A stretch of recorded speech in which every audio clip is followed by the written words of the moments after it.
Last 30-35 days होगा आपका अभी एग्ज़ाम का सीए फाइनल का, and this is a very important time for you.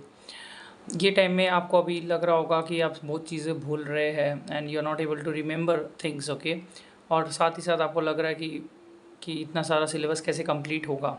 तो what I am telling you is that, okay, ये last 35 days यहाँ पर मैं आपको सही स्ट्रैटेजी बहुत काम आएगा। स्ट्रैटेजी आपको ये रखना चाहिए, मे बी आप अभी ये एग्ज़ाम फर्स्ट टाइम दे रहे हैं या आपका मल्टीपल टाइम्स आप दे रहे हैं। तो एक चीज़ याद रखिए, सबसे इम्पॉर्टेंट चीज़ है, चाहे आपका प्रैक्टिकल सब्जेक्ट्स हो या थ्योरी सब्जेक्ट्स हो, सबसे इम्पॉर्टेंट है आपका writing practice. Number 1 is the writing practice. तो आपको हर चीज़ लिख लिख के याद करना पड़ेगा। तो अब क्या करोगे, आपको 2 चीज़ ज़रूरी है। नंबर 1, आपको सिलेबस को कंप्लीट करना बहुत ज़रूरी है, जिससे आपका ज़्यादा से ज़्यादा आप सिलेबस को कर सके।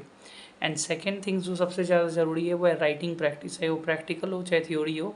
तो आपको राइटिंग प्रैक्टिस बहुत ज़रूरी होगा, क्योंकि आप अगर लिखोगे नहीं तो ये तो एग्ज़ाम लिखने वाला ही है, राइट। तो इसमें आपको क्या कर सकते हो, what I have done, okay, I give this exam 6 years back. Divide the number of days by the number of subjects. Divide number of days, मान कीजिए 30-35 दिन आपका हाथ में है और आप एक ग्रुप दे रहे हैं, तो divide by number of subjects. तो 4 सब्जेक्ट्स है तो 10 में भी आपका 7 to 8 डेज ही रह गया। अगर आपका ग्रुप 2 और ग्रुप 1 दोनों है तो आप उसे करके डिवाइड कर लीजिए। जनरली अगर आप लास्ट 1 मंथ अगर अभी आपका हाथ में, तो you should not be group 2 में आपका फोकस होना नहीं चाहिए in both the cases I feel. तो आपका ग्रुप 2 में एनी टाइम फोकस नहीं होना चाहिए। तो ग्रुप 1, तो अभी आपको 7 to 8 डेज ही हाथ में प्रैक्टिकली है एक सब्जेक्ट्स को कंप्लीट करने के लिए, राइट। अब आपको ये इंश्योर करना है कि आपको इसमें number of days by number of marks आपको कैलकुलेट करना है कि हर दिन आपको कितना मार्क्स अर्न करना ज़रूरी है, राइट। तो अब ये मान के चलिए कि आपका अभी जब आप एग्ज़ाम दे रहे हो तो इट्स अराउंड 30-35 डेज। तो in this 35 days I have to earn 400 marks. तो 400 नहीं करके आप सेफ्टी साइड में 450 मार्क्स कर लीजिए। तो 450 डिवाइड बाई 30 अगर बोलो तो कितना आ रहा है आप देख लीजिए, 15 मार्क्स आ रहा है। तो you have to make sure that आप you are earning 15 marks every day. तो उसके लिए उतना चैप्टर्स आप कवर अप कर रहे हैं कि नहीं, लिख लिख के, कि आप गलती ना करो एग्ज़ाम में, ठीक है। तो that is going to be very important strategy number 1, कि आपको number of days by number of subjects करना है। इसको यूनिटरी मेथड आप बोल लीजिए, ठीक है। नंबर 2, जैसे हम बोला आपको, आप जब एक सब्जेक्ट अभी ये टाइम में आप 2 सब्जेक्ट से ज़्यादा मत लीजिए, नहीं तो वो सही नहीं होगा। मेरा मानना है कि एक ही सब्जेक्ट आपको लेना चाहिए। तो अगर मान के चलिए आप अभी फर्स्ट ग्रुप दे रहा है तो आपको लॉ या ऑडिट जो सब्जेक्ट्स है उसको पहले लीजिए, और फिर उसके बाद आप ये लास्ट में तो आपको ऐसे भी अकाउंट्स और एसएफएम करना पड़ेगा ही। तो that is very important I feel, कि आप अपना लॉ या ऑडिट ले सकता है। और चाहे ट्राई करिए कि आप उसको पहले कंप्लीट करने का कोशिश करिए। अब यहाँ पर मैं पैरेटो एनालिसिस लगाइए, पैरेटो एनालिसिस में जो सबसे ज़्यादा मार्क्स है उसको पहले कंप्लीट करने का कोशिश करिए। आप देख लीजिए कौन सा चैप्टर सबसे ज़्यादा मार्क्स कवर अप करता है, दैट इज़ वेरी इंपॉर्टेंट, ठीक है। तो एक तो हो गया यूनिटरी मेथड में बोला, divide by number of days by number of subjects and then take 1 subject at a time, okay. Then I tell about the Pareto analysis. इसमें आपको क्या करना है, जो ज़्यादा मार्क्स का उसमें ज़्यादा टाइम देना है, ठीक है।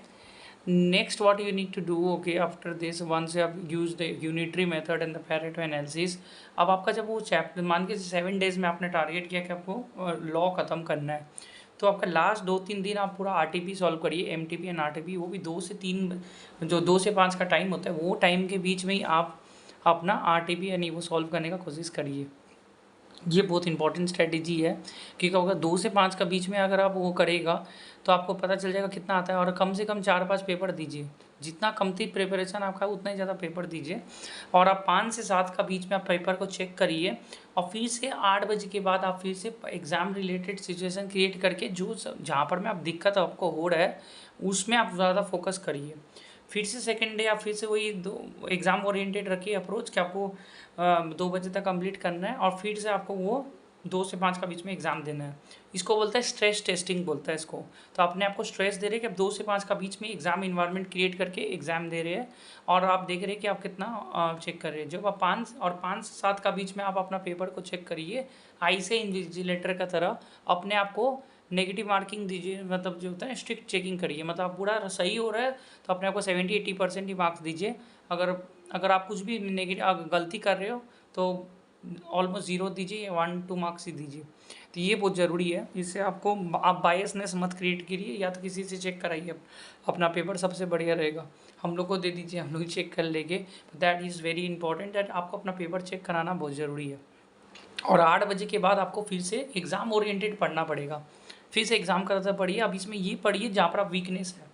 तो मेरा सजेशन हमेशा रहता है, जिसने अगर पहले बार रिवीजन कर रहा है तो 5 बार तो मॉक पेपर दे दो। भले मेरे को पता है काम समय कम है आपके पास, पर फिर भी आपको कोशिश ये करना चाहिए कि आपको 5 बार पेपर दे देना चाहिए, ठीक है। तो that is very very important. And last thing हम ये बोलेगा कि ये टाइम में आप ये मत देखिए कि ये मेरा हो रहा है क्या, ये मत देखिए कि लाइक कि this not the time to think that कि मेरा दोस्त कितना कर रहा है या मैं कितना कर रहा हूँ, ये ज़रूरी नहीं है। ये क्रिकेट मैच का तरह सोचिए। अगर आप क्रिकेट देखते हैं तो आप एक मान के चलिए आपको 350 स्कोर चेज़ करना है, तो आप देखिए आपको कितना रन रेट चाहिए हर ओवर। तो यहाँ पर मैं ये है कि आपके पास आपका कितना सिलेबस बाकी ये मैटर नहीं करता है, आपको हर दिन कितना मार्क्स अर्न कर रहा है वो मैटर करता है। मान के चलिए आपका 35 डेज़ है तो 400 मार्क्स आपको अर्न करना है, राइट। तो हर दिन आपको 15 मार्क्स करके अर्न करना है। तो उसके लिए आपको इतना 2-3 चैप्टर कंप्लीट करना ज़रूरी है। तो आप रिक्वायर्ड रन रेट देखने का कोशिश करिए, समझ रहे हैं ना, रिक्वायर्ड रन रेट। अब यहाँ पर हो सकता है आपका 2-4 दिन खराब चला जाए, आप बीमार हो जाए। पहले तो कोशिश करें बीमार नहीं हो, पर वो तो होना ही है। तो आपको यह याद रखना है कि कुछ दिन आपको ज़्यादा पढ़ना पड़ेगा। पढ़ाई में ये बोलूँगा मैं कि आप अपना जो भी आपका लेवल है, आप अगर 6 आवर्स पढ़ रहे हैं तो आप थोड़ा सा उसको डबल डाउन करके 8 आवर्स 9 आवर्स बनाने का कोशिश। एक बार में 6 आवर्स से 16 घंटा तो नहीं होगा, पर 6 आवर्स को 7-8 आवर्स ऐसे करके, पर ये टाइम है आपको अपना डबल डाउन करना पड़ेगा नंबर ऑफ आवर्स में, ठीक है। और मार्क्स स्ट्रेटेजी अप्लाई करना है, आपको ज़्यादा से ज़्यादा मार्क्स में ध्यान देना है कि हमको ये मार्क्स ज़रूरी है। During the exam I would suggest you कि आप ड्यूरिंग द एग्ज़ाम्स क्या करेंगे। ड्यूरिंग द एग्ज़ाम्स आपका जो 1.5-2 दिन रहता है, उस टाइम आपको ये इंश्योर करना है कि पेपर डिस्कस मत करिए। पहले बात तो जैसा भी पेपर जाए, अब चला गया अपना भेज देने का कोशिश करिए और पेपर कंप्लीट करने का कोशिश में रहिए। आपका चाहे टफ पेपर आए, ईजी पेपर आए, पेपर कंप्लीट होना बहुत ज़रूरी है। और मैं हमेशा सजेशन देता हूँ, अगर प्रैक्टिकल पेपर है तो पहला 2-3-4 आंसर आप अपना आंसर को क्रॉस चेक करते रहिए। ये नहीं कि आप प्रैक्टिकल से हमें तो हाथ वाथ क्रॉस चेक करिए। It's better to become slow but not making silly mistakes in practical paper specially. और जहाँ तक बात है थ्योरी का, थ्योरी में मेरा सजेशन देता है अगर लॉ ऑडिट का पेपर है तो थोड़ा प्रेजेंटेशन में काम करिए। अगर लॉ का प्रोविजंस वगैरह है तो प्रोविजंस के हिसाब से लिखिए।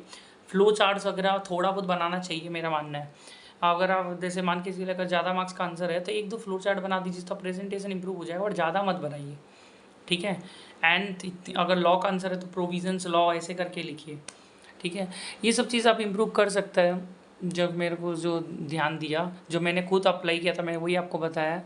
और मोस्ट इम्पॉर्टेंट थिंग है, जब आप एग्ज़ाम दे के आता है तो आप 5:30 बजे से एग्ज़ाम में आ जाएगा, तो उसके बाद आपके पास टाइम रहता है तो चाय पानी पीजिए। 6 बजे से 8 बजे, 6 से 9 का बीच में या 6 से 10 बजे का बीच में मेरा सजेशन रहता है हमेशा आरटीपी कंप्लीट करिए, रिविजन टेस्ट पेपर या मॉक टेस्ट पेपर, ये कंप्लीट करने का कोशिश करिए, because that is the best time. अगर आप रिविजन टेस्ट पेपर कंप्लीट कर लेंगे, वहाँ से 10-20 मार्क्स का फर्स्ट जाता है, पहले बात तो, राइट। एक तो आपका फ्लो आ जाता है सारे चैप्टर का। अब आपको क्या करना है, नेक्स्ट चीज़ मेरा जो सजेशन है कि आप देखिए, कोई मान के चलिए डायरेक्ट टैक्स या ऑडिट है तो सबसे इंपॉर्टेंट चैप्टर कौन सा होगा, देख लीजिए। प्रोफेशनल एथिक्स है या अकाउंटिंग स्टैंडर्ड, तो उसको पहले ख़त्म करने का कोशिश करिए। तो जो मेजर इंपॉर्टेंट चैप्टर होता है ना, आरटीपी तो ख़त्म करना है 3-4 आपको जो मेजर इंपॉर्टेंट चैप्टर होता है ना, जो सब्जेक्ट का, मान के चलिए ऑडिट है या लॉ है, कुछ भी है, कोशिश करिए कि 20 मार्क्स आप अर्न कर लो उसी दिन।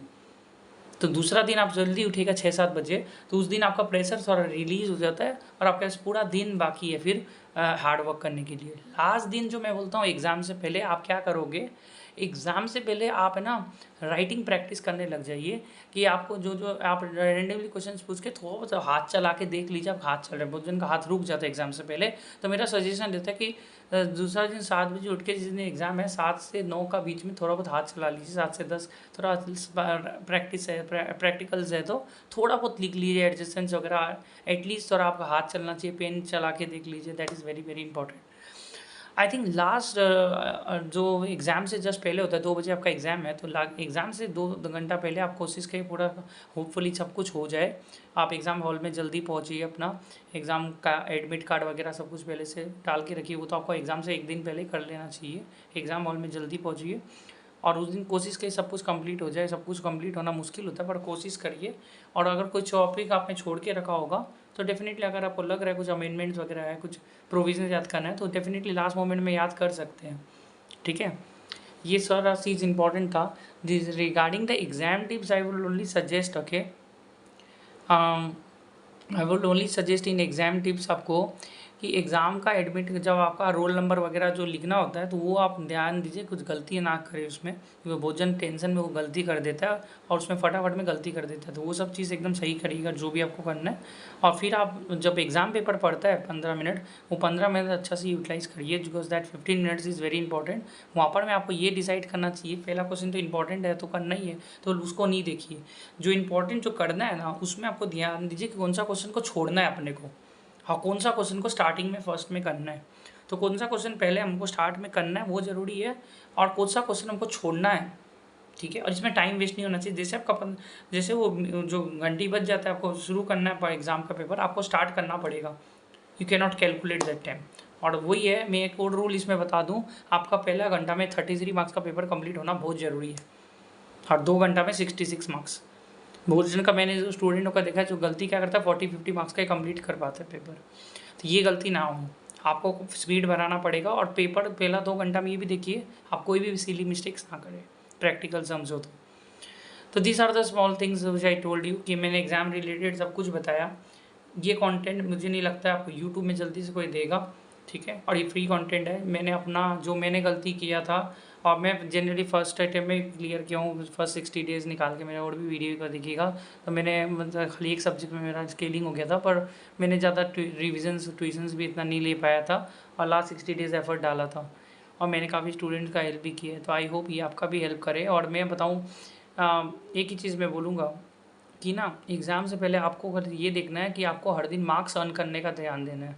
अगर आप डेली का डेली ये फोकस रख रहे हैं कि हमको रिक्वायर्ड रन रेट कितना है, हमको 400 मार्क्स चाहिए पास होने के लिए, राइट, एक बार सेफर साइड में 450 गिन लीजिए, पहले तो स्केलिंग होता है इंस्टीट्यूट का। तो अगर मान के चलिए हमको 450 पास होने के लिए चाहिए, तो अभी 35 डेज़ हाथ में या 30 डेज़ है, तो हर दिन हमको 15 मार्क्स चाहिए। अगर हम 15 मार्क्स हर दिन अर्न कर रहे हैं तो हम अपना ट्रैक में हैं, आपको कोई यूट्यूब वीडियो देखने का भी दरकार नहीं, ठीक है। तो that is very important if you are earning marks on a daily basis. Earning का मतलब ये होता है कि अब लिख लिख के आप सिली मिस्टेक्स भी ना करो, you are covering the most important chapter. ये चीज़ एक इंपॉर्टेंट चीज़ मैं आई थिंक और भी बोलना चाहूँगा जो मेरा छूटे नहीं, वो ये है कि आप जब चैप्टर स्टार्ट करता है ना स्टार्टिंग में, तो चैप्टर जब स्टार्ट करता है तो तभी देख लीजिए कौन सा क्वेश्चन छोड़ना है, जो लास्ट टाइम आ चुका हो तो आएगा नहीं, अरे आएगा भी तो एक ही तो क्वेश्चन आएगा, राइट, तो वो क्वेश्चन को छोड़ दीजिए ना, इतना तो रिस्क लेके चलेगी तो आपका टाइम भी बचेगा इसमें, तो पहले ही डिसाइड कर लीजिए कौन सा क्वेश्चन छोड़ना है, जो लास्ट टाइम आ चुका हो तो आएगा नहीं, तो आपका बहुत बड़ा ही सेव हो जाएगा। और कोई पॉइंट मेरे को याद आएगा तो मैं ज़रूर कमेंट सेक्शन में लिखूंगा या दूसरा वीडियो बना दूंगा। पर आपको ये वीडियो कैसा लगा प्लीज़ ज़रूर ये आप यूट्यूब में कमेंट सेक्शन में ज़रूर लिखिएगा, इससे हम लोग को मोटिवेशन मिलेगा। और अभी आवाज़ नहीं आया तो मैंने पंखा भी बंद रखा था कि कोई डिस्ट्रैक्शन ना हो, ठीक है। And do subscribe the channel and we are also giving motivation videos as well. And जो भी आपको हेल्प चाहिए तो आप कमेंट सेक्शन में या यू कैन व्हाट्सएप में, anything you can do, okay. तो we will try our best, all the very best and do work hard. Thank you so much.